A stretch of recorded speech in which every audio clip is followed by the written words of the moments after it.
Good evening. I'm Katie Mediator-Stover, the Director of Reader Services for the Kansas City Public Library. Welcome to the most recent entry in our series of online author events. Thank you so much for keeping KCPL on your social activity calendar, and we're very pleased you could join us this evening for BJ Hollars talking about his book, Midwestern Strange, Hunting Monsters, Martians, and the Weird in Flyover Country. Now, if you haven't purchased a copy of Midwestern Strange yet, you can help support local independent bookstores by ordering from bookshop.org. You can choose to support a specific local bookstore, or the profits go into a pool that is evenly distributed among independent bookstores. BJ hopes that you remember Daughter's Books in Eau Claire, Wisconsin, his hometown, when you order a copy. So learn more at bookshop.org. Tonight's event celebrates this year's summer reading theme, Live the Fantastic. The theme wants us to read outside our comfort zone and explore new ways of looking at who we are and how we live, and how we listen and pay attention, because everyone has a story that deserves a respectful pair of ears and an open mind. And BJ understands this. He went on a year-long odyssey in the Midwest, asking residents of small towns about their local myths and legends, their gargantuan turtles, bipedal werewolves, flying saucers, and Mothman. He is an associate professor of English at the University of Wisconsin, Eau Claire, and holds an MFA in creative writing from the University of Alabama. He is not a professional UFO hunter. He is the author of 3 previous books. None of them are about mysterious creatures. So are we here for the alien sightings? Of course we are.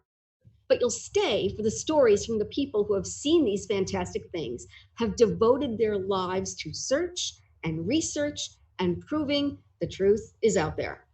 And maybe, like me, by the time BJ's finished talking to us, you'll be a little more believer and a little less skeptic. So BJ, let's start with you telling us, how did you get here? Oh gosh, well, thank you so much for that wonderful introduction, Katie. I loved hearing about your summer reading program, and I'm so glad that the book sort of fits so well alongside that theme. That's just lovely. That open-mindedness, I think, is a key ingredient to the book, which we'll be talking about tonight. And I will certainly get to the question of how I got here, I assure you. But first, I thought we would open with a little game. I admit I was a little brokenhearted that I couldn't be with you all in person. I was so looking forward to hanging out in Kansas City. I've heard great things about your culture and your food and so many things. But alas, I had a different commute this evening. I had to come all the way from upstairs to downstairs. So it was a little easier on that front. But again, I sure wish I could be with you all in person. But having said that, since we are together, there are some unique opportunities to share different things. And I thought I would begin with this little game that allows me to share 3 strange artifacts. So 3 pretty strange artifacts, and it'll be your job to tell me which of the 3 is not what I claim it to be. So to recap the rules, I will show you an artifact, and then you'll see Exhibit A, Exhibit B, and Exhibit C. And once I tell you what all these things allegedly are, it'll be your job to type into the search bar there on YouTube which you think is not what I claim it to be. Exhibit A, B, or C. You ready for this? Ready to have a little fun, get a little weird? Okay, this is the first one, Exhibit A. Let me just bend down and support my back. It's a heavy one. Okay, Exhibit A. Genuine, one-of-a-kind, hoaxed Bigfoot footprint cast. So I'm telling you right off the bat, this is not the real deal. This is a hoaxed cast of a Bigfoot print. Take a good look, Exhibit A, got it? Okay, on to Exhibit B. So don't type your answer in yet, just hold firm. Exhibit B, this is allegedly a genuine, one-of-a-kind Hodag egg, a Hodag egg. And if you don't know what a Hodag is, you will by the end of the evening. To give you a little preview, this is the Beanie Baby version of a Hodag, rather bulldogish looking creature, quite terrifying, that roams the woods of Wisconsin. So again, Exhibit B, a Hodag egg. Finally, onto Exhibit C, a genuine, not at all one-of-a-kind, mass-produced box of Galaxy pancake mix. These are intergalactic pancakes made right here on Earth, but pretty strange from a marketing perspective all the same. So take a moment. Which of these 3 things is not what I claim it to be? Exhibit A, the hoaxed Bigfoot print. Exhibit B, the Hodag egg, or Exhibit C, the Galaxy pancake mix. So take a moment. I'll let you decide. I'll think a little Jeopardy music in my head here while you decide which of these three is not what I claim it to be. And as you are securing those answers or just listening along, I will reveal to you that the answer, of course, is, drumroll, B. Because, of course, you can't have a Hodag egg if you don't have a Hodag. And that is the one creature I will reveal, I will concede, is definitely not real. And plenty more on that later. But I don't want to move beyond the other two artifacts either. They both have really compelling stories as well. The first, the giant Bigfoot print over here, that actually has a really cool story. It comes to us by way of Fort Wayne, Indiana, my hometown. Last summer, my family went back to visit my mom and dad. The kids are playing with grandma, having a good time, and my dad took me aside and he kind of pulled me aside rather seriously and he said, I need to show you something. And this was pretty strange. My dad is the kind of guy who doesn't do these sorts of things a lot. So I got a little concerned and I followed him to the back of the house and he had this footprint under a blanket. And I kid you not, like with the flourish of like a magician, he went, poof, and beneath it was that Bigfoot print. And he looked at me and he said, well, what do you think? And I looked at the dermal ridges and I noticed the print and the indentations. And I said, well, Dad, it looks like a fake. And my dad said, I spent 2 days making that fake footprint. So if you need to know anything about my relationship with my father, I think that illustrates everything pretty perfectly. He would spend 2 days of his life trying to trick me. Now then, on to Exhibit C. What's the deal with this? Who would ever associate outer space with pancakes? It seems pretty strange, right? Everything does in this world. But in reality, in April of 1961, a man named Joe Simonton, he was actually a plumber from Eagle River, Wisconsin, right up the road from where I live here in Eau Claire, Wisconsin, was minding his own business. He was doing the dishes. When out the kitchen window, he allegedly saw a spacecraft land right there in his backyard. Out walked an alien, which he described as looking like, I quote, an Italian-looking space alien. I don't know what to make of that. But the alien walked out. He had a vessel. The alien gave the vessel to Joe Simonton, and Joe, being a kind-hearted Midwesterner, assumed that that meant that the alien needed water. So he took the vessel, he filled it with water, he gave it back to the aliens, and in return, the Italian-looking space aliens proceeded to give him not one, not two, but 3 space pancakes. Yes, that's right. These aliens were apparently making pancakes or something that resembled pancakes, which is why they needed the water. So Joe took these pancakes and, you know, as expected, when an alien gives you a peace offering, like a pancake, you kind of got to taste it. So he did. He was not impressed with the culinary skills. In fact, much of his statement about this whole interaction involved him really noting how he was not thrilled with the taste of this pancake, kind of cardboardy, was not a fan of it. And so this is where the story gets strange. Yeah, not anything before. This is the moment where it gets strange. It's strange because this is where the Air Force intercedes. They commandeered these space pancakes. They handed them over to the USDA, who ran a gamut of tests on these pancakes and ultimately determined, and this is one of my favorite findings of the whole book, that these pancakes were, I quote, of terrestrial origin. That's right, these pancakes were made of ingredients that were harvested right here on planet Earth, which was very disappointing for a lot of folks, though many other folks argue that that just proved that these aliens were sourcing their ingredients locally. And perhaps there's an argument to be made there as well. So I'm gonna turn it over to the share screen for a minute because I wanna show you what I recently found myself related to space in pancakes. I was making these pancakes for my kids. I opened the box. They're just normal pancakes, but they're blue. They have some blue food color in or something. So I made the pancake, I plopped it on the plate, and my son got one look at it and said, Dad, do you see what I see? So I'm about to show you what we saw. And this kind of shows you how far down the rabbit hole I went with this book. Tell me you see it, huh? Is that an alien looking pancake or what? I sure hope you're laughing right now because it kind of looked a little too close to be, a little too good to be true for this alien business. So maybe you do get aliens out of alien pancakes every once in a while. So taking a brief step back, I want to kind of talk to you a bit about Katie's original question. How did we get here? Why am I writing about the Midwestern Strange? I like to think of myself as a mostly respectable professor. I've written several books on civil rights, extinction, very important topics of the day. Then enter Midwestern Strange. which I'll argue is a pretty serious topic in its own right. And for me, the story began right here. Let me fast forward to the next slide. Here I am as a 12-year-old in what I thought at the time was a very stylish vest. There is my brother, he's about 7 there. And my mom was old enough to know better than to drive us across state lines from Fort Wayne, Indiana to Paulding, Ohio, so that we could see what's behind us there, which is, of course, a crop circle. A crop circle. Now, before this moment in my life, the closest I'd ever gotten to a crop circle or anything into the paranormal or UFOs or any of these worlds was courtesy of X-Files. This was probably an entry point for a lot of folks. I was probably too young to be watching X-Files, but you know what? These things happen. But to actually be standing there alongside hundreds of other people who were equally baffled was really a kind of a pivotal experience, for lack of a better word. I recently returned to this case, and I talked to some neighbors and some people who had investigated it. And to this day, no one quite knows what the story was here. It hasn't been explained to this day, which I thought was pretty compelling as well. Now, 1996 was a big summer for space aliens. Some of you may remember a little summer blockbuster by the name of Independence Day, which I happened to see 5 times in the theater. So that'll give you a sense of where my head was that summer. But the truth is, this book also came from another place. Here's an equally embarrassing photo of me getting goosebumps. This was actually featured on the front page of my local newspaper, which was rather embarrassing on the first day of school, I assure you, when it got passed around.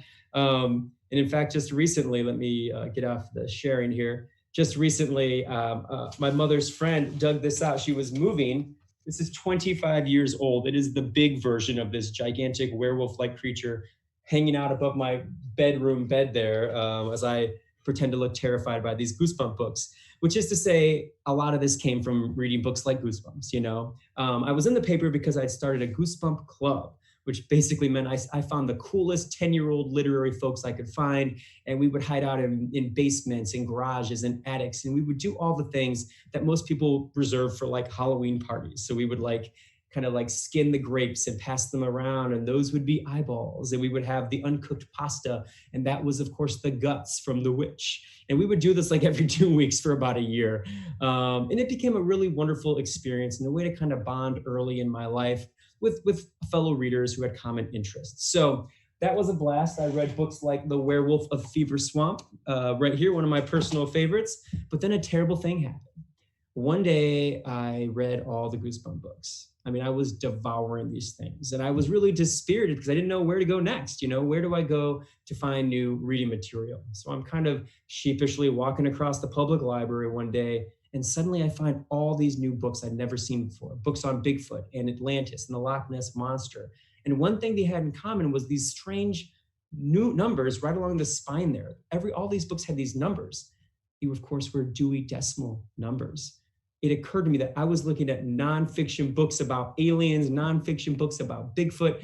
And I thought to myself, if hallowed ground like a library is giving these subjects their due, then maybe I should as well. So that became a long departure down the rabbit hole of reading books like The Search for Bigfoot, or Frank Edwards' Strange Worlds, or The Amityville Horror, or The Flying Saucer Reader, or my personal favorite, Bigfoot, which it says features 8 pages of actual photographs, none of which are actually of Bigfoot, turns out, but there are indeed 8 photos in this book, so I guess it's not entirely a false statement.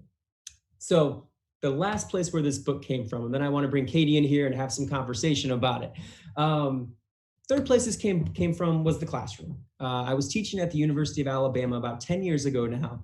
It was kind of my first time teaching. I didn't know what I was doing in this composition class. So my poor students were just writing persuasive essay after persuasive essay. And finally, this kid in the back of the room who never spoke piped up and said, "Why don't you persuade us of something?" And it seemed like one of those grand pedagogical moments. "Yes, I will persuade you of something. What should I persuade you of?" And this same kid, he never spoke, but today he spoke twice. He smirked and he looked at me and he said 2 words: "Prove Bigfoot." And I said 2 words: "Well, bleep," because he picked a real hard one. And so I went to the library, I gathered all the books I could on primates, primatology, Bigfoot, the Bering Land Bridge. There were some navigational possibilities there for Bigfoot.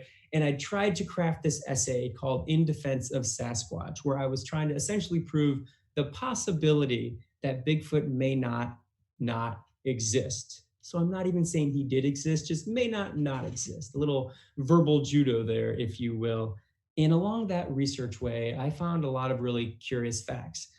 For instance, I learned about a creature named Gigantopithecus that very much roamed this world about 300,000 years ago. So there was precedent for a Bigfoot-like creature. But hitting a little closer to home was something I found out about that had just occurred in 2008. Prior to 2008, we thought there were about 50,000 lowland gorillas anywhere in the world. 50,000, that's the entire population. One day, 40 miles off the nearest road in the Congo, scientists discovered 125,000 additional lowland gorillas, more than doubling the entire population. So I thought to myself, if there are 125,000 Bigfoot-sized creatures hiding out there, maybe I should look a bit closer into that world as well. So 2016 came about. There was an election, you may recall, and there was also kind of a new term that was entering all of our consciousness, fake news. And I became really curious of why we believe some things and why we don't believe other things. And our belief or not belief has little to do with facts. What was it about these things that were so alluring or appealing that we were willing to overlook truth to believe? And so I kind of just spun that a little bit and thought, let's look at that through the lens of strange phenomena. What makes strange phenomena something we either believe or don't believe? So as Katie mentioned, I got in my car, I went from small town to small town throughout the Midwest, and I asked them about their stories. And I asked them what we can learn about them. And that's where the book was born. So Katie, what do you got for me? What do you want to talk about tonight?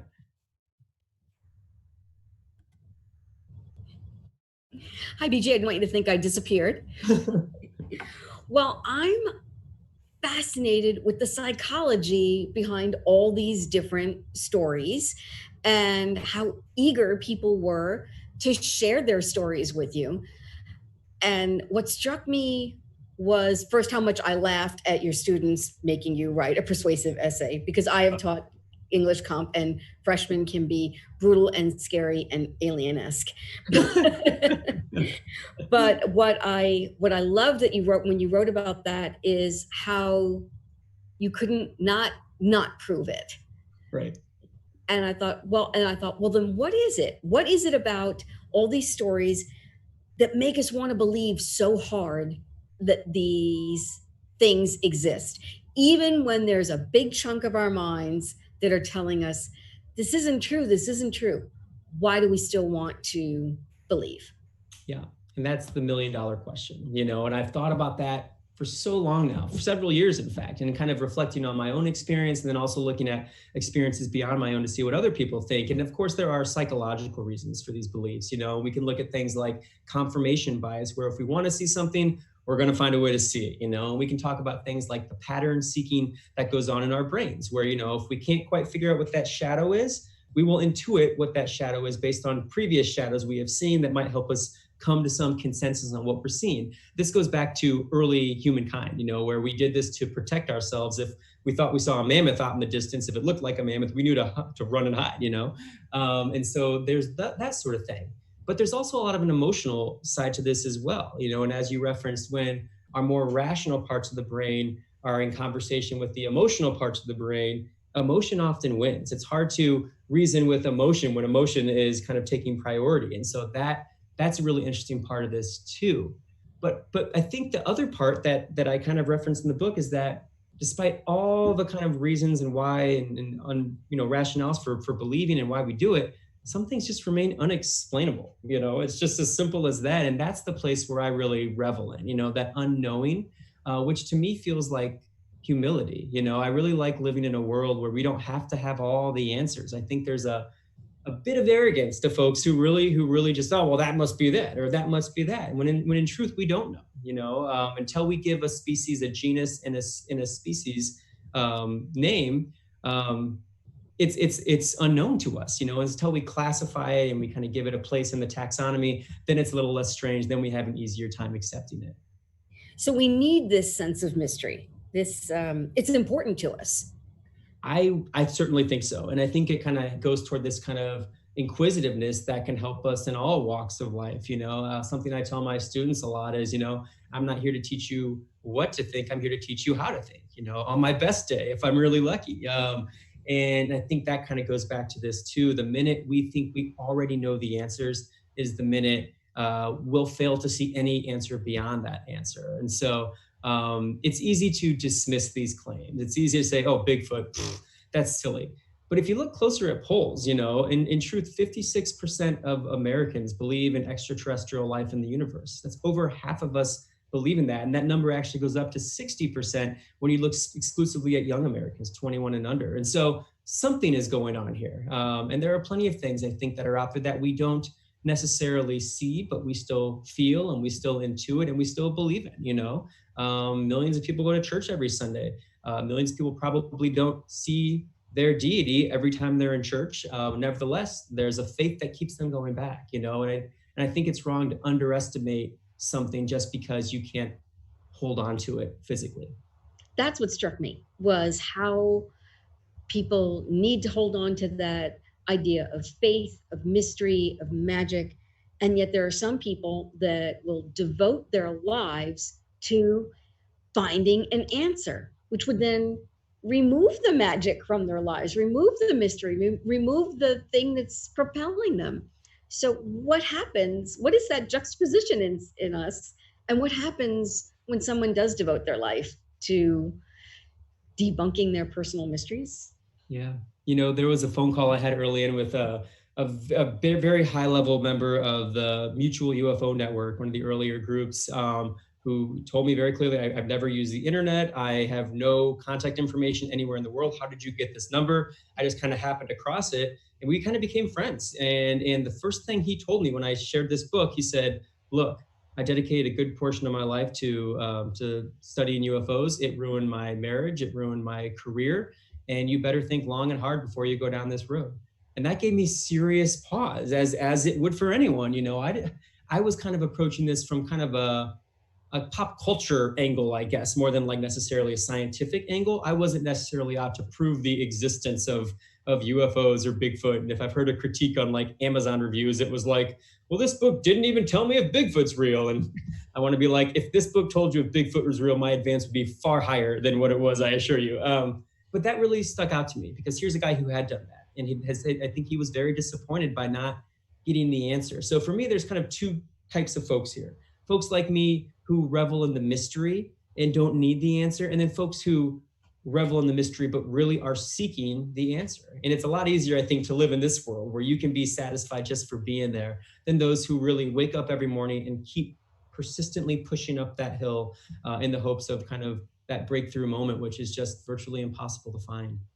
You have a gentleman in your book that you talk about who kind of fits that description. And I know that we'll get to that later. Is this a good time to ask why the Midwest, and what is it about all these stories and rural America? Because the running joke seems to be that aliens visit hillbillies in the sticks. They never visit surgeons in the city. And so seriously, what is it about small town America that attracts the unexplained?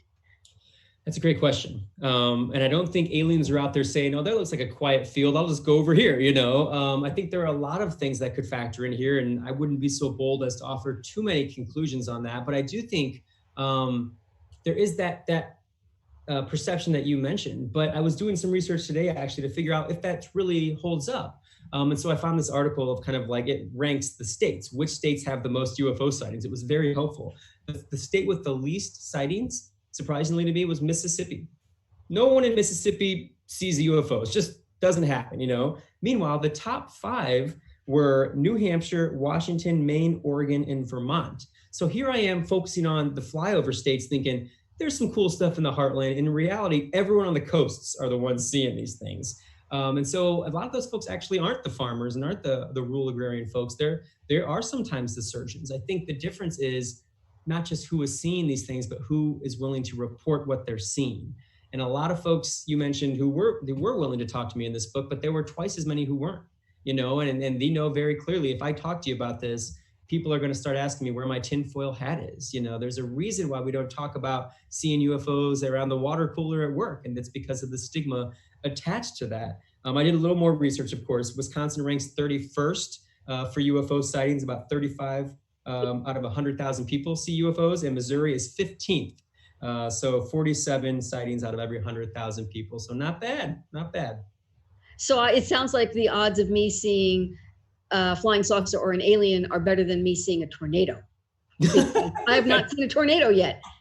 Well, count your lucky stars. I mean, I'd take an alien over a tornado most days, that's for sure. Wow. It sounds like the aliens are treating us like flyover country too. They're not landing here. Thanks a lot, folks. Gosh. But this would be a good time to delve into some of your favorite cases. And the one that I loved the most, one of the ones I really loved, was the very first case. Do you have some things to show us about that?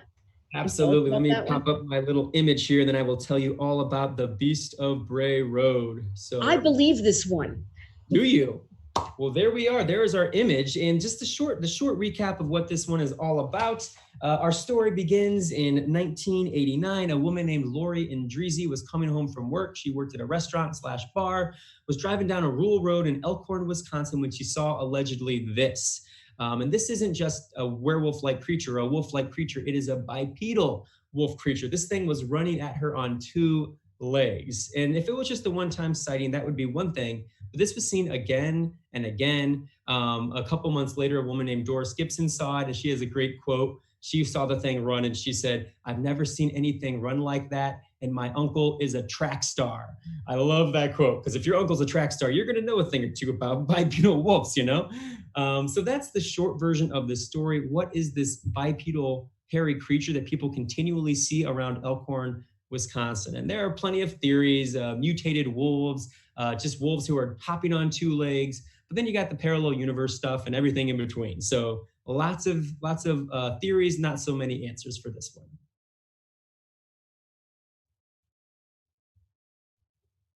Shall we move on, Katie, to your favorite of these, or do you have any questions about our wolf friend here?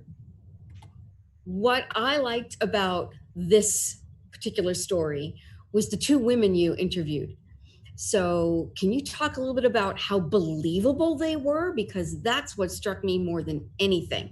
That's why I believe this one. After reading their stories, I thought, I believe these women. They sound sane. They sound sober. They sound as if they could describe everything they talked about. So it was the 2 women witnesses, but then Linda Godfrey. Yes. So can you talk a little bit about Linda? Because I believed her too. You bring up a great point, which is simply, how do you trust the witness testimony or not? I mean, when you're always lacking a photograph, how do you know who to trust? And I actually posed this exact question to Linda Godfrey, who is in fact the world expert on this. One day she was a small town reporter and cartoonist for the Elkhorn paper. The next she was literally the world expert on the Beast of Bray Road, now featured on Monster Quest on down for her role here. And she gave me a lot of strategies for how to figure out how to trust people, looking at motives, trying to meet people in person. But she had a quote that really stuck out to me, one I think about a lot, because a question I asked folks was, where do you stand on these issues? And that was sort of a litmus test for me to kind of see where they were. If they were like 100% true, I was a little skeptical. If they were like 100% false, I was a little skeptical. But what Linda told me, she says, I try to be as open-minded as possible without my brain falling out the back of my head. And that just really resonated with me. I feel like I want to be the same way. I'm not going to make an opinion right away, but I definitely want to be open to the possibility. So very reliable witness for sure. Is Linda still investigating the Beast of Bray Road? You know what? I don't know of any recent sightings, but she's involved in all sorts of strange phenomena. And I guess related to that, I should mention, I don't mention this in my earlier spiel, but one of the things that really got me into this case and all the cases was when I was in graduate school, I got on a plane and went to the East Coast Bigfoot Conference, hitchhiked like 40 miles to Jeannette, Pennsylvania, this giant pizza parlor there, where there's a whole second floor of the pizza parlor was all Bigfoot people. And what was so interesting about them was that none of these people came off kind of in the way you might expect people at a Bigfoot conference to come off. These people who weren't just like 100% certain. They were very skeptical. They were looking at the science. They were extremely educated, could talk circles around me. And it was so refreshing to see that kind of the the perceptions really didn't hold up here at all. And that's true of everyone I talked to and everyone who spoke to me in this book. I felt like these people were really as reliable as they could have been. That doesn't mean I necessarily believe everyone who said what they saw, but I believe that they believed it. And I think that was an important part, to kind of not throw them under the bus, but let them know, I'm not going to portray you negatively here. I'm going to let you have the mic and tell your story, and I'm going to try to reserve judgment here. What struck me about the Beast of Bray Road was how similar the women's stories were, and how obvious it was to me that they didn't seem to know each other or even know what the other person had seen. And I thought that's I thought, yeah, I think I might believe that story. And you know what, looking back at the kind of 30,000 view of this whole project, there were a lot of really strange moments where people offhandedly in entirely different cases would just say strange things that when I took a step back, they all sort of linked. Like I started like thinking, I got to get out of this world. I mean, just as an example, several people talking about UFOs would all reference a single river. I won't reveal which river, but it's not even a major river, just this modest river. And they're like, yeah, there's a lot of strange phenomena, it seems, around this river. I think it has to do with the iron ore deposits. And someone else months later would say something similar. And I would Google this, and there's like no theory about it. It would just be random trying to connect the dots. But those were the moments where I thought, I got to take a step back. I'm getting too deep into this stuff. But just curious things, So I have a question about the next favorite case you're going to talk about, Oscar the Turtle, that I want to relate to the Beast of Bray Road. But perhaps you better tell us about Oscar the Turtle. I love this story. This one's really heartwarming, but I can't be sure I believe this one. It's a tricky one. Let me begin by giving you a little background. The Beast of Busco is named after alleged giant turtle in Churubusco, Indiana, also known as Oscar the Turtle. This case is special to me because it took place just 15 miles up the road from where I grew up in Fort Wayne, Indiana. So if there was ever a personal monster that I grew up with, it was very much Oscar the Turtle. I remember my parents kind of looking at getting a cabin on some water in Churubusco, and I was like, absolutely not. We are not doing this. And we certainly did not end up taking that particular plunge. So the short version is Gail Harris, who's pictured there on the left with the hat, owns some property in Churubusco. He and a buddy were on top of their barn one day, re-roofing it, and they saw this disturbance in the water. So they got off the roof, they got in their paddle boat, they went out to the middle of the water. Gail looked off to the left of the boat, and he saw this gigantic turtle. We're talking VW bug-sized turtle, estimated 400 pounds, size of like I said, a bug or a dining room table. Off to the right of the boat, his friend saw a turtle equally large. This was the moment they realized that they were looking at the same giant turtle, which is this wonderful image to imagine. So following this, there were a few other very kind of minor sightings, but the story took off. Journalists in Fort Wayne caught wind of it. It got on the wire. Journalists from Chicago, Life Magazine, Chicago Tribune, all kinds of folks descended upon Churubusco, Indiana. It was a problem that Churubusco had never seen before. Suddenly they had traffic jams, which had never occurred in its entire history. But it was problematic for Gail Harris too, because suddenly he'd staked his reputation in a small town on this giant turtle, which he allegedly had seen, and no one else could see this turtle. And so people began calling him a liar. He kind of lost his reputation. And so what did he do? He spent the majority of the summer of 1949 trying to prove the existence of this turtle, literally like camped out along this water in the lake in the backyard, alongside these two folks here. That's Kenny Leach, who worked at the local garage on the right there, and our diver in the middle is Walter Johnson. Together, these three devised every means possible to capture this giant turtle. They had nets, they had traps that they can devise just for this purpose. In a rather unique version, they also unleashed a female sea turtle named Myrtle the turtle, to try to entice a love-lost Oscar to the surface. And finally, Gil Harris had enough and literally got a pump, and he got a whole lot of gas, and he drained the lake to 7 acres of sludge, just drained all the water, and still could not find this giant turtle. Just over the weekend, we were doing some camping, and we were in this little area of stream, and we saw this wonderful turtle, a pretty big sized turtle, hiding in the mud. And I thought, that thing is almost invisible. And I thought about Oscar, because that was one of the theories. Well, the reason you didn't see it was because he was burrowed so deep in the mud, you could never see him. So that's the short version of the story. Something else I want to make sure we hit on is related to this photo. So I'll show it you now, and then we can talk about it. This is the turtle mobile that was used in all sorts of parades ever since 1949, probably started in the mid-50s. Churubusco has had this incredible Turtle Days festival, raises tens of thousands of dollars every year.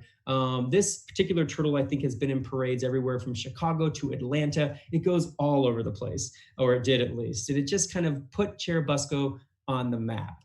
So yeah, I think the big lesson from this story is that towns like Churubusco, who embrace their strange, the benefit. I mean, the benefit economically, the benefit culturally. While Gail Harris had enough of this turtle after a while, every local business in Churubusco loved the turtle. Every restaurant was selling turtle sandwiches, turtle burgers, turtle soup. If you could put the word turtle before some kind of item, they were selling it and making a ton of money. So it really has supported a town that has very little industry, I think one major industry, but they also have a giant turtle, allegedly, and that's sort of helped them to continue on.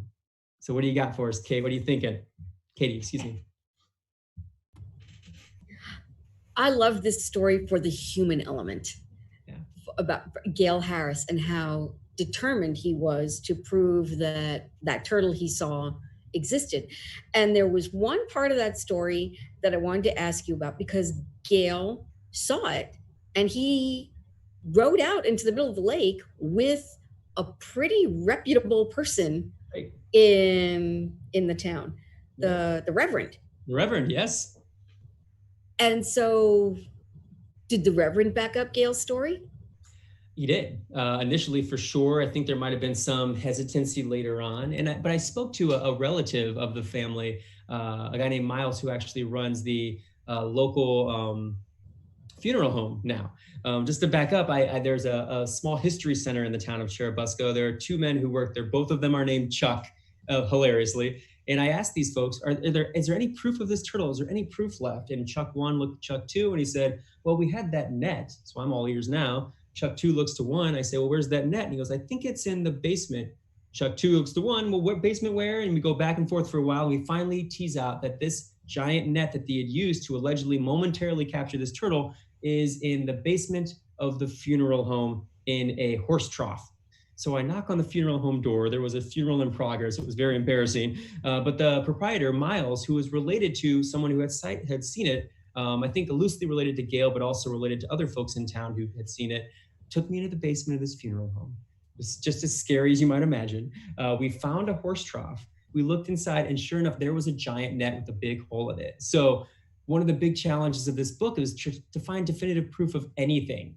Did I find definitive proof of a giant turtle? I did not, but did I find definitive proof of a giant net in a horse trough in the basement of a funeral home? I absolutely did. So I took my win where I could get it. And I think that just kind of speaks to the possibility of having artifacts related to a story, whether or not that story is even real. So that also bolstered my affection for Gail Harris, which is, and I want to ask you now, so did he work so hard to prove that Oscar the Turtle existed because Oscar the Turtle really existed and he's absolutely certain what he saw? Or is it because he wanted to prove to the town, I might not be able to bring you this turtle, but this is how hard I'm willing to work. So you have to believe what I say because I'm willing to go to these great lengths to prove to you that you should believe what I say, even if I can't prove what I say. Oh, that's a lovely question. And to my mind, I mean, Gail Harris is a tragic hero of a small town. You know, I mean, in a small town like that, as many folks in that town told me, a reputation is everything. And the minute you lose your reputation, you lose business, you lose friends, you lose social gatherings and events, you really become isolated. So he had a lot to lose here. And I think it was sort of a doubling down. You know, at the beginning, he acknowledged, well, I wanted to catch it because maybe I can make a buck off of it. But after a while, it became about pride and about, you know, trying to redeem himself in some ways. And it is kind of devastating. There's some audio you can hear of him telling the story and later hearing his wife talk about it. And his son too. And he eventually had to leave town, not necessarily just because of this turtle thing. But the interesting part was this turtle, whether or not they found it, was an enormous savior for the town. I mean, Gail Harris was named Churubusco's Man of the Year one of those years, you know, and yet he certainly didn't feel proud of that honor. I think he was kind of this Captain Ahab figure in a lot of ways, just desperately trying to get this white whale, which happened to be in a turtle shell in this version, and never could. There's a story I shared in the book about his main biographer, if you will. There's a guy who did a PhD about this named John Katowski, and when he was trying to figure out how to reach out to Gale Harris, where this guy could possibly be, he was kind of roaming the halls of the university, Indiana University, Fort Wayne, up the road. And the janitor walked by and he cleaned out the trash can for him. And Katowski just asked him, gosh, he's telling about his research. I'm trying to find this guy who saw this turtle. His name's Gale Harris. And the janitor turns around and says, I'm Gale Harris. It was him. It was the guy he most needed to find in the world, was the guy who happened to be the person right in front of him. And again, I guess I just bring that up because sometimes the world seems so big and impossible, especially with these issues. And yet somehow it's always intimate in some strange way. So of all the strange things in the book, it's those kind of human interactions that really kind of hit home with me. Proof that the world moves in very mysterious ways, unexplainable ways. I love it. So there's I want to ask you about I wanted you to compare Linda Godfrey's experience being the expert on the monster in her town with Gale Harris's experience at being the expert on the monster in her town, because that was really telling for me, comparing Linda, thinking about how Linda's experience with the Beast of Bray Road as opposed to Gale Harris's experience with Oscar the Turtle. That's a great question. And I think Linda gets a lot more credit. And it might be kind of a socioeconomic thing. Here's sort of more of a white collar kind of journalist, reporter person who is very much in her field doing this work. On the other hand, you got a farmer who has no interest in these issues until literally a turtle plops into his lake. And it just seems so unbelievable. And the size of the town probably plays a role. And I think the bravado with which Gale originally had related to the sighting, his certainty, might have played a role. You have to remember too that Linda Godfrey isn't saying she saw it. She's simply reporting it. Gale Harris is saying, I saw this thing, it is real, I would stake my entire fortune on it. And he did. He staked his health, his fortune, his reputation, all of it, and continually came up short. So it's neat to try to compare them. As I mentioned, I really believe and trust just about everyone. I think everyone featured in the book, because they trusted me, and that put them out on a limb. They recognized that their name would be connected with these stories, and that oftentimes there are some kind of, the very least social repercussions as a result of these things. But to these people's credit, they still spoke out and shared what they knew. I wish, of course, I could have an opportunity to speak with Gale. He'd passed away a few years before, but I certainly talked to his biographer, Katowski, and plenty of folks in town who knew him and knew of him. And it's funny how you go to Churubusco and you just go around town asking folks, is Oscar real? And they kind of get this look on their face, almost like there's like this concerted effort. Oh yeah, that turtle's real, all right. Like they all know it's certainly not real anymore, at least, but none of them will admit to it because they know that turtle has been good to them. And they're not about to let some little young reporter out there kind of ruin their good fun. I want to let the viewers know that there's a really funny Oscar the Turtle joke in that chapter from The Philosopher that Katowski records, and I just laughed out loud. So I'm not going to ask BJ to share that, folks, because it's worth the price of the book. Or please let your ducats go to Daughter's Books in Eau Claire. And BJ, this is a really good time to throw you one of the audience questions. Great. Which is, do you have any personal paranormal experiences? Oh, great question. A couple months ago, I did this, it's like a 2-hour radio show, Midnight in the Desert. It used to be Coast to Coast, which is a very well-known one. But it was a midnight to 2 a.m. live, and I haven't been up past 10 p.m. in years. So I literally crashed, set my alarm for 11:50, chugged some coffee, and then tried to be awake and alert for 2 hours on national radio talking about these things. And that question came up a lot. And I feel like I always disappoint people because I really don't think I can point to a singular moment where I thought that was unexplainable in a way that I don't even want to venture a guess. When I do this presentation or a similar one in person, I ask people to close their eyes, and then I ask them to raise their hand if they've ever seen or heard or experienced anything that they couldn't explain. And every time, the majority of hands go up. And I think when you phrase it that way, there's plenty of things I can't explain. I don't know the science behind this, that, or the other. I don't think it's necessarily a space alien, but I don't understand it. But when we put it in the frame of a UFO sighting or a Bigfoot or something like that, Again, people get a little standoffish. I think it actually helped my credibility with the book to be able to honestly say, I don't think I have. Not to say I wish I didn't. I think back shortly after this book came out, a buddy and I were looking for the Northern Lights late one night in Wisconsin here.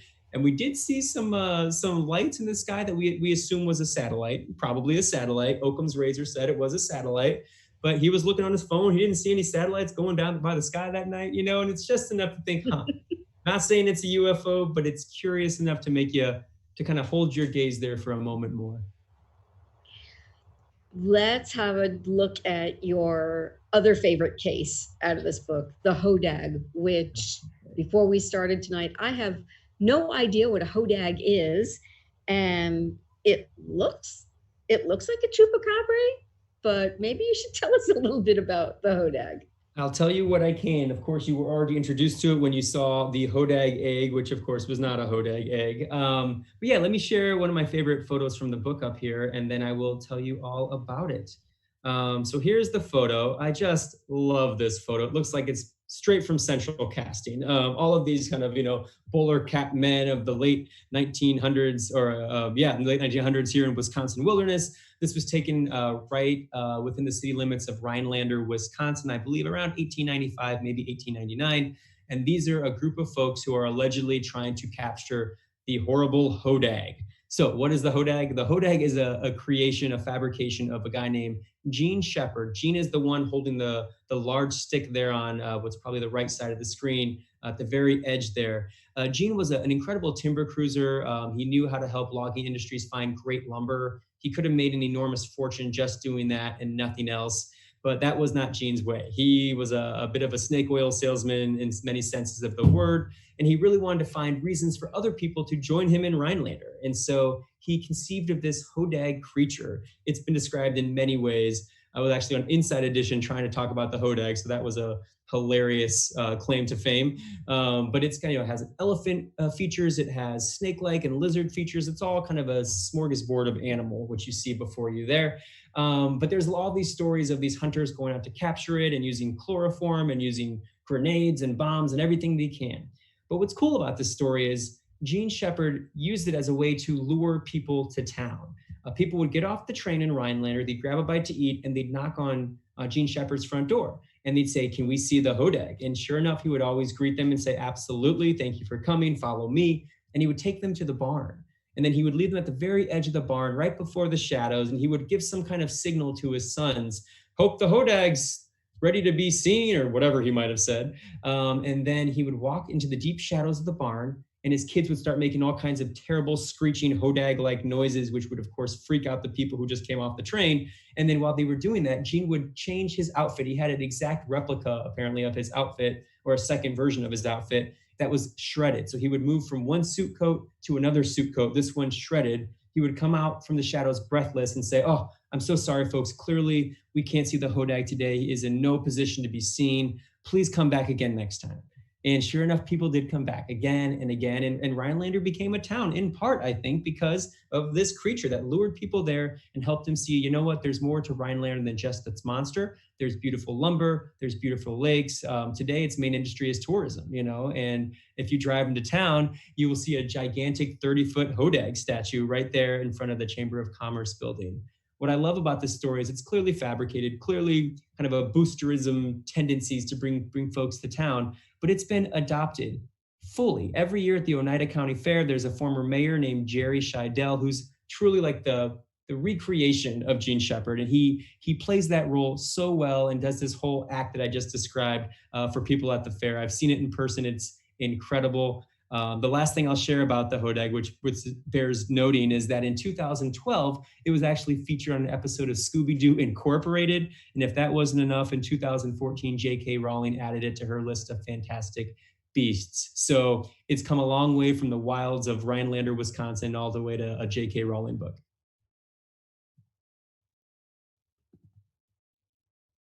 What are you thinking, Katie? Pulling up my mute, I'm muting myself. Perfect. And starting my video. Awesome. So what I really want to know with the Hodag is, why would a town continue to perpetuate this myth? That was the funniest chapter. I like talking about the Hodag alongside the Beast of Busco, Oscar, because these are both examples of towns that very much embraced it. Not always. Rhinelander, in fact, kind of forgot about its creature for probably a good spell, maybe half a century even. But I think it was around the 1970s where Jerry Scheidel, the mayor, really embraced it in a big way and thought this is something that makes us unique. If you Google Hodag today, you'll find the Wikipedia page. You'll also find the music festival that takes place there. And if you go to Rhinelander's kind of city webpage, it's hilarious. It's an incredibly wonderful webpage, but it's Hodags everywhere. You can play Hodag games. You can talk to the Hodag, get your fortune read from the Hodag. And it's everywhere. My introduction to the Hodag was students from Rhinelander or nearby saying, oh, when we were playing athletics in high school, we had to play the Hodags, and that's the name of their high school, But if you go into town today, you'll see it everywhere. I mean, there are statues of it. You can buy Hodag poop at the local candy store. You can get a loan from the Hodag Loan Company. You can buy a gun, I think, from the Hodag gun store. At least you used to be able to. There's a whole store dedicated just to the Hodag. A guy just sent me a photo of my book, proudly displayed inside his store that has a giant Hodag truck. I mean, it's everywhere. People have embraced it big time, I think, for both the cultural and financial benefits this creature still provides them all these years later. Something you just said brought a question to mind, which is that some students brought your attention to the Hodag and its existence. How did you hear about all of these other phenomena? Great question. I guess the short answer is the internet's a powerful tool, but the reality is that they came from all over the place. I mean, the Hodag came from students. From there, I went to our archive on campus, and we actually have like a first edition of a book by a guy whose name was Lakeshore Carney. That's a fake name. I think Gene Shepard was involved in this publication. I can't remember the specifics, but it's a beautifully green book with like gold binding, and it's all about the Hodag. It's one of the most beautiful books I've ever held in my hands, and it's all dedicated to the Hodag. And so that kind of led me to another place, until I finally got to Jerry Scheidel, who again is one of the main boosters of this story, who happens to live, this is crazy too, on the same property once inhabited by Gene Shepard. And so again, you have these unbelievable coincidences, he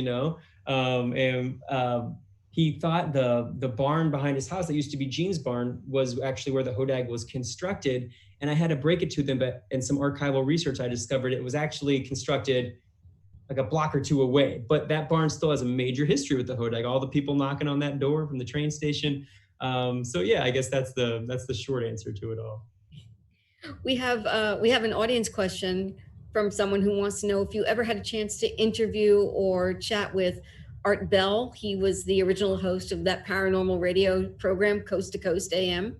Yes, I never had the pleasure. He passed away right when I think I was getting pretty involved in this project. But for years prior to this project, people just knew I had like a passing interest in this stuff. I had hitchhiked to a Bigfoot conference, so I was at least a little into it. And people would always reference Art Bell, always reference Coast to Coast.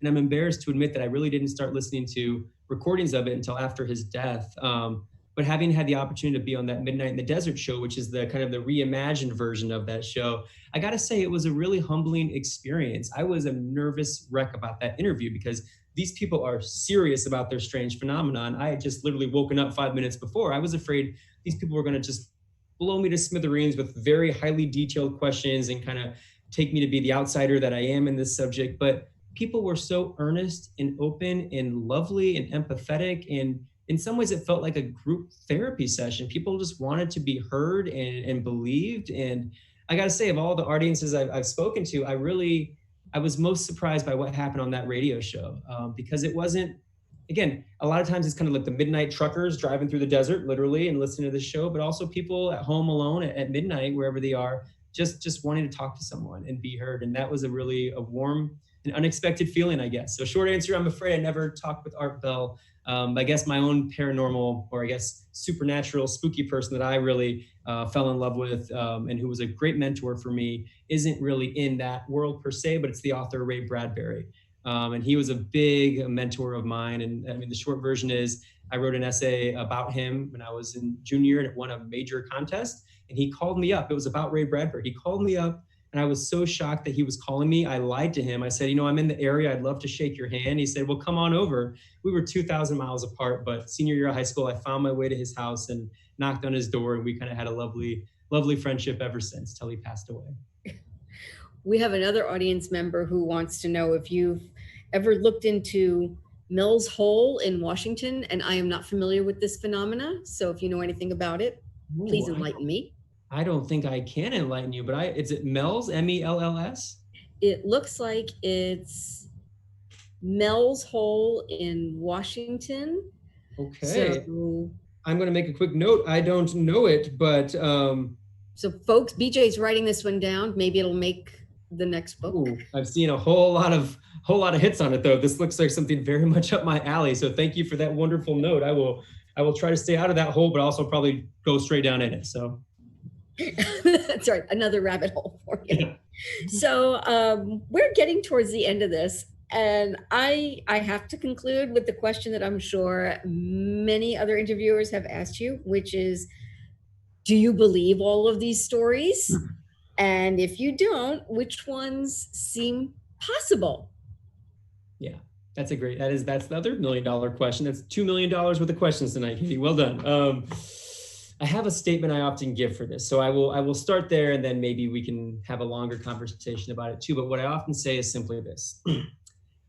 They may not all be real, but unequivocally and unquestionably, and beyond every reasonable doubt, a portion of them definitely, maybe, but not entirely, though very likely, are 100% true or false or somewhere in between. And that's sort of my big dodge on the whole thing, But the real answer is there's validity in the belief. I can't speak to every phenomenon, but I very much believe the people who are sharing these stories and are brave enough to come out and share them with me, knowing full well that there might be ramifications.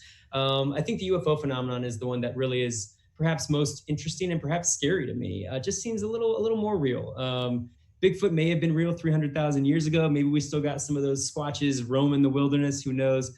But the possibility of UFOs, again, there's a humbling element to this. And for me to think that we are indeed the center of the entire universe and that there's nothing else beyond us, that's almost equally disconcerting. I sure want to believe. I want to believe that we're not the center of anything. We're just a part of something that's much larger than ourselves. So from what I've seen, from what I've heard, from who I've spoken with, I'm very open to all the possibilities.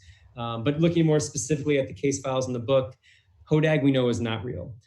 Beast of Bray Road, open to question. Oscar the Turtle probably was a smaller turtle that was exaggerated over time. And then from there, we could talk about the Kensington Runestone. It exists, whether or not it's a hoax or not, who can say? Project ELF is a military application. We know that it happened. It has to do with extremely low frequency waves, a whole different long story, but we know that's real. It's just a matter of if it was used and what effects it had on its local population. So again, some are real, some are not, and some are the big question mark. That's the most fun for me to kind of wade within. We have a last minute audience question here.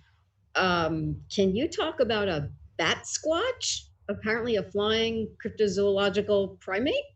Yes, I know a little bit about this. And that kind of brings me back to the chapter on the Mothman, which is sort of related to the bat squatch. When I was researching this book, there was actually a phenomenon of, call them bat squatches, call them giant owl or owl people. There's a lot of names. The Chicago Phantom was what they were calling the version of this in Chicago in around 2017. But we were actually in Chicago the day there was a Chicago Phantom sighting, kind of a giant, in this case, it was more of a bug-like creature than the bat squatch referenced, but kind of similar world that was seen on the Willis Tower, allegedly. So I was just one gaze away from perhaps seeing it for my own very eyes. But yeah, bat squatch is another variation of all of this, There's another one that's related that I'll share briefly. It's called a Blob Squatch. And this is more for the skeptics out there. When I was at that Bigfoot conference, there was one guy, in my memory, he literally had his briefcase handcuffed to his wrist. Maybe it wasn't handcuffed, maybe that's just my memory, but he had a briefcase, and in it allegedly was proof of Bigfoot. So all conference, everyone was kind of looming around this guy and they wanted to see it. He wouldn't give in. And the last day I was like, look, man, I need to know. You got to show it to me. And so he kind of looked left, looked right, motioned me over, opened up, and inside was the photograph, and it was indeed a Blob Squatch, which is just a giant blob of black, and you don't know what's what. But to him, it was Bigfoot. To me, it was a blob. And so I know more about the Blob Squatch than the Bat Squatch, but perhaps both exist. Who can say? It's interesting. I'm going back now to something you said about UFOs, Yeah. and it occurred to me, this is just the way I felt in my gut, but an audience question also came through, which is, do you run into people that are more likely to believe in the earthbound creatures than they are UFOs? Because all of a sudden, I'm thinking, I think I can believe in the beast of Bray Road because that's a creature that's kind of in my realm of experience, but I don't know if I could believe in a UFO, which Yeah. might also be a testament to my lack of science knowledge. But No, that's a really cool way to think about that. And I think you're right. I think there's something about terrestrial creatures that we can get behind. It's just the animal, not in the taxonomy yet. You know, there's all these Lazarus species, creatures that we thought have been extinct for years that suddenly kind of burble back to the surface. There's plenty of precedent for that. So maybe that's what those things are. And there's a lot of reason to believe in that sort of thing, 100%. At the same time, you think about the UFO stuff, you think how vast it is. You know, it's not just confined to a planet, but all of space. You know, is there nothing else out there? And so I guess it depends on which way you want to bend on such a question. I think that one feels like UFOs feel like there's so much more, as if my mind could explode trying to think about that. But it's a little easier for me to wrap my mind around a creature that maybe no one has seen, but that's evolved unusually over years and years and years. And maybe there's not that many. I mean, we hear all the time about species going extinct. So that seems more believable to me. And yet I've seen the photos of UFOs. There appear to be a great many more of those from people that I ought to trust, like Air Force pilots and astronauts. So Right. why do I want to believe the people in small town America about bipedal wolf, and I don't want to believe the physicist flying a rocket into space about what that person sees? And you know, maybe the best answer to that really wonderful question, I'm going to be thinking about that for a while, is sort of kind of the final finding I had for the whole book here, you know, which if there was one thing I learned about my year of living strangely, it's that we humans in all our complexity are surely the crown jewel of any cabinet of curiosities. We're the weird thing here, you know? And so I always tell people to just embrace it, because we are who we are. And our greatest mystery, and perhaps our greatest strength, is simply our capacity for wonder. And I think that's sort of how I like to try to kind of figure those two things out as they compete in my head. We have one more audience question for you. I hope you can answer this one. I have no idea what it is, but Skinwalker Ranch, do you know what that is? Or I mean, I certainly know skinwalkers and kind of the Native American stories pertaining to those sorts of things. I did not go very deep into that story. Culturally, I felt it was a little sensitive, and I didn't think I was in the position to kind of write eloquently about that particular phenomenon. But you know, that just brings up a question. I know we're running out of time, but I don't mean to dodge that question. I guess I don't have that much information on it, but the idea of where we focus in this book and which ones were how I spent my time. And I think the last image I have here, and we can close with this one. It's a beautiful image. I'll share it with you right now, but it's not actually in the book. I don't even talk about this at all, but it's this 1937 Nantucket sea serpent hoax. And I love this image. And again, I'm sorry this gets away from your question, viewer. But this really inspired me, I think, to look deeper into all of this, because there was a time in 1937 Nantucket where people were seeing this crazy creature pictured here out in the water. And then they'd see these giant foot tracks through the sand. And it wasn't until this puppeteer named Tony Sarg and his friends kind of admitted what was up and kind of allowed this to be like the fun summer thing, that people felt comfortable again. And I was so enamored with this kind of the hoax element to all of this as well. You know, it was done not for any kind of horrible or evil, nefarious purpose, just to kind of give the town something special, you know. And it certainly made his star rise. This was later featured in the Macy's Day Parade. But it's just so neat to think about how there's some stories I felt I was certain I was going to include, but ultimately didn't make the book. It's just I couldn't find enough sources. I couldn't get enough firsthand accounts or enough interviews, or the people simply weren't compelling enough, no matter how compelling the creature was. And so this was perhaps an example of that. And the Skinwalkers too, again, I didn't go deep enough into that territory to know for sure. But that I think felt similar to me. Just didn't fit within the confines of this particular book. It strikes me that this book is less about aliens or monsters or Martians and proving that they exist, and more about humans' relationships with those stories and the psychology behind why we believe and what those stories mean to a community, how they pull a community together, how they give a community an identity for some of them. Wow, so yeah. For me, that's a little more grounding. And that's lovely. I would like to hire you as my marketer. That's exactly what I want people to get out of this book. The monsters are a fun vehicle. The UFO is a great vehicle, but it's about us, and it's about small towns. It's about how these small towns find a way to persevere in the midst of the many complex things in our world. It's about how you become a dot on a map and the pride that comes from being a dot on the map, whether you have to fabricate and hustle your way to a creature to get yourself there or not. These towns that have come together, not only behind their creatures, but also propagating and perpetuating and evolving these stories for, and sometimes well over a century. It's just, there's something really beautiful about that kind of collaboration between a whole community that's been going on for generations, that I think says a lot about us and all our weirdness, but also kind of the beauty of that kind of art form. This is a wonderful book about how a community builds a story. Oh, thank you, marketer. Yes, you said it. Yes. Well, folks, we only went through 3 of the case studies in Midwestern Strange. So if you like to read the rest of the stories, and they are just as compelling, please go to bookshop.org and order a copy of Midwestern Strange. I'm going to ask that you direct your dollars to Daughter's Books in Eau Claire, please, or Rainy Day and Afterward Tavern here in Kansas City.